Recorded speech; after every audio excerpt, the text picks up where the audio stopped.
Bonjour à tous et bienvenue dans cette nouvelle vidéo. Aujourd'hui, on va répondre à la question qui m'est le plus demandée en ce moment sur les réseaux sociaux. Enfin non, la deuxième question la plus demandée, parce que la première, c'est encore comment réussir à trouver un home trainer, ou alors encore, Cédric, vends-tu un de tes home trainers? Non, ça, je ne peux pas y répondre, et non, je ne vends pas un de mes home trainers. La deuxième question la plus posée, c'est un package de questions, mais qui se réunit en une seule et même question. Le home trainer est-il dangereux pour nos cadres carbone? Ça, c'est vraiment la question que vous vous posez. Vous êtes beaucoup à y répondre immédiatement en disant « Moi, je ne me pose pas la question, je mets mon vieux mulet dessus ». Et d'autres se posent la question parce qu'ils hésitent tout simplement à mettre leur beau vélo carbone sur le home trainer. Bon bah écoutez, moi j'ai farfouillé un peu partout sur internet, j'ai posé des questions à des professionnels ainsi qu'à des mécanos vélos et on va tenter d'y apporter une réponse à cette fameuse question. Est-ce vraiment dangereux de poser un vélo carbone sur un home trainer? Réponse tout de suite.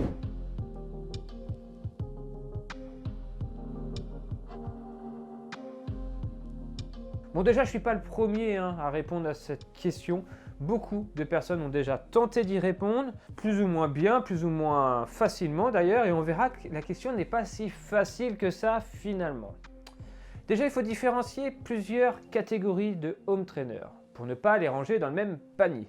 Il y a les home trainers à rouleau, vous savez, ces fameux home trainers casse-gueule, c'est comme ça que je les appelle moi, enfin ça a l'air casse-gueule en tout cas, que beaucoup de personnes utilisent. Tout de même, c'est souvent les home trainers de pistards. Les pistards, ils aiment bien s'entraîner là-dessus. Donc le vélo est posé sur un rouleau à l'avant, deux rouleaux à l'arrière. Il est totalement libre de ses mouvements, mais pas trop, sinon vous risquez de tomber. Et zéro contrainte, zéro problème avec ce type d'home trainer. Le seul risque, c'est la chute. Et là, si vous chutez, forcément, le vélo va s'endommager. Mais ça, c'est autre chose. Deuxième type de home trainer, moi je les appelle les home trainers Eto. C'est les home trainers les plus classiques avec la roue arrière dessus, posée sur un petit rouleau. On a alors deux tiges qui viennent serrer l'attache rapide de votre vélo pour venir bloquer la roue arrière sur le rouleau. Ces home trainers là sont un peu particuliers et sont en voie de disparition très clairement au profit des nouveaux home trainers. Il pouvait y avoir débat sur ces home trainers parce que suivant la force que l'on mettait à serrer la roue arrière, donc l'attache rapide, ça venait comprimer plus ou moins le triangle arrière sur la roue arrière et donc forcément mettre en contrainte plus ou moins fort. Là encore, il suffit de ne pas trop serrer pour ne pas venir mettre trop en contrainte et réduire les dangers et les risques d'abîmer sa roue ou son vélo. Puis sont arrivés les fameux home trainer à entraînement direct, comme celui-ci que j'ai juste à côté avec la cassette intégrée. On vient mettre alors le vélo directement dessus, comme si que c'était une roue arrière. On vient le serrer avec une attache rapide classiquement, et voilà, le tour est joué. Premier risque lorsque l'on fait beaucoup de home trainer, c'est au montage et démontage. Bah oui, on va venir fixer, démonter, refixer, démonter le vélo, et à chaque fois, on peut risquer de rayer un petit peu son cadre à l'arrière si on ne fait pas attention, de venir claquer la chaîne sur le triangle arrière. Donc voilà, déjà, premier point de précaution, faites attention les gars quand vous mettez vos vélos sur le home trainer, prenez le temps, protégez bien les triangles arrière pour pas que la chaîne vienne frotter là sur le triangle et venir tout rayer. Ce serait vraiment bête de l'abîmer aussi bêtement finalement. Donc ça, c'est vraiment un premier point à faire attention. C'est pas un énorme danger et risque, mais il y a risque quand même de rayures ou petit éclat de peinture, ce qui serait vraiment dommage. Alors forcément, lorsque l'on parle danger pour le cadre carbone sur le home trainer, on pense tout de suite à ce triangle arrière qui paraît si fin, si fragile, que l'on vient totalement bloquer et qu'on va venir ensuite rouler, tirer sur le cintre, tirer sur le vélo, malmener. Et tout de suite, on a peur à ce triangle arrière. Il faut savoir qu'en 2020, les fabricants de vélos fabriquent vraiment des vélos beaucoup plus résistants. Le carbone est fait pour travailler dans le temps, bouger, se remettre en place, se reformer, se déformer et ne pas se briser. Et vous imaginez bien que si vraiment les cadres carbone étaient si fragiles, ils pèteraient tous sur le premier pavé du Paris-Roubaix par exemple. Eh bien non, ce n'est pas le cas. Les vélos sont bien plus résistants que ça. Ça, c'est un premier point. Et avez-vous déjà entendu parler de quelqu'un qui a explosé son cadre sur home trainer? Ça, c'est une vraie légende urbaine. J'ai donc décidé de faire des recherches sur internet, plein de recherches, danger, carbone, vélo, home trainer, je n'ai absolument trouvé aucun témoignage. Alors si en 2020, on ne trouve sur Internet aucun témoignage qui dit qu'ils ont fait bobo à leur cadre carbone avec un home trainer, c'est qu'il n'y a pas vraiment de retour d'expérience là-dessus, donc il n'y a pas vraiment de risque. J'ai posé la question à des mécanos, pareil, ils n'ont jamais eu de retour dans ce sens. Souvent les retours, c'est les home trainers qui cèdent et c'est pas le vélo. Donc voilà, souvent c'est vraiment la technologie des home trainers qui vont finir par ne plus marcher, mais le vélo, lui, n'a jamais eu aucun problème, du moins sur le triangle arrière. À cette question, moi je trouve que l'on n'a pas vraiment une bonne vision du danger possible pour nos vélos sur home trainer. On pense tout de suite, comme je le disais tout à l'heure, au triangle arrière parce que c'est lui qui est le plus sollicité vu qu'il est fixé. Mais à savoir que les home trainers maintenant, ils sont créés et conçus pour avoir un petit mouvement latéral et ainsi pouvoir mieux vivre sous nos contraintes et sous nos mouvements. Donc en général, le triangle arrière et le vélo à l'arrière, il vit et il n'est pas si fixe que ça, donc ça va. Moi je trouve que le danger, il est plutôt situé sur l'avant du vélo, sur 2 points précisément. Déjà, non pas sur le cadre carbone, mais sur la roue avant. La roue avant, elle est très peu sollicitée, et si elle est sollicitée, eh ben, elle ne peut pas bouger, elle est totalement figée. Donc ça veut dire que lorsque vous allez vous mettre en danseuse ou lorsque vous allez plus tirer sur le cintre, eh ben, la roue va venir s'ancrer encore plus dans le sol et va un petit peu être en contrainte. Et ben, cette contrainte, finalement, elle va s'exercer au niveau du moyeu, au niveau des rayons et au niveau de la zone d'appui au sol. Eh bien, c'est pour ça qu'il est super important à chaque fois que vous allez faire du vélo sur home trainer, si vous ne bougez pas votre vélo entre deux, eh ben, c'est de changer un petit peu à quel endroit vous mettez votre roue pour que les contraintes ne s'exercent pas toujours sur les mêmes rayons.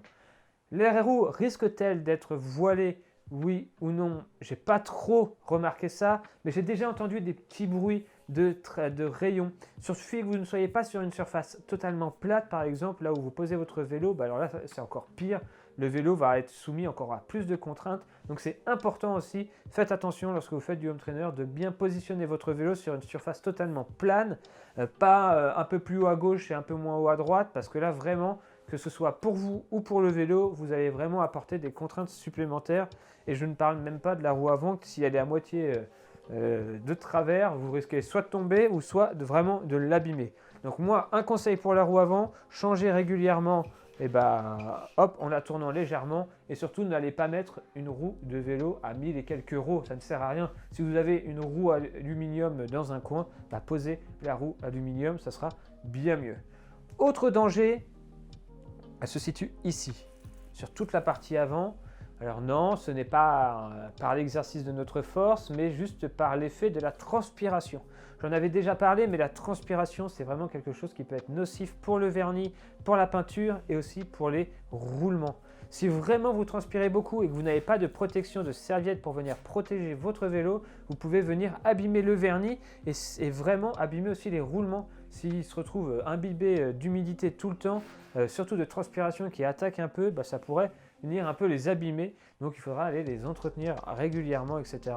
C'est peut-être minime comme risque, mais pour moi, ce sont les risques principaux sur un home trainer. C'est la partie avant et la roue avant, mais vraiment, pour la roue arrière, pour moi, c'est une pure légende urbaine. Il n'y a aucun danger. Moi, je n'hésite absolument pas à mettre des beaux vélos sur home trainer. Si et seulement si on entretient comme il faut la transmission, ça veut dire nettoyage, dégraissage et lubrification régulièrement, comme quand on va sur la route, et que l'on adapte aussi sa façon de pédaler. J'entends par là qu'il ne faudra pas non plus être dynamique comme on est dynamique sur un vélo sur la route. Lors de vos mises en danseuse par exemple, vous allez plus être sur une mise en danseuse en avant et non vraiment aérienne, donc plus en avant, et c'est plutôt le corps qui va bouger et non le vélo. Donc voilà, une vraie danseuse, normalement vous mettez votre vélo de droite à gauche et limite le corps reste fixe pour vraiment envoyer. Et là c'est le sens contraire, votre corps doit venir bouger sur le vélo pour venir alors un peu soulager les jambes, mais certainement pas envoyer votre vélo de gauche à droite. Mais quand on ne peut, majoritairement il faut faire du home trainer assis sur la selle tranquillement, main en haut, main en bas, main au milieu du cintre, ça aucun problème à ce niveau-là, mais évitez la danseuse et vous pourrez vous faire autant plaisir que possible sur votre vélo.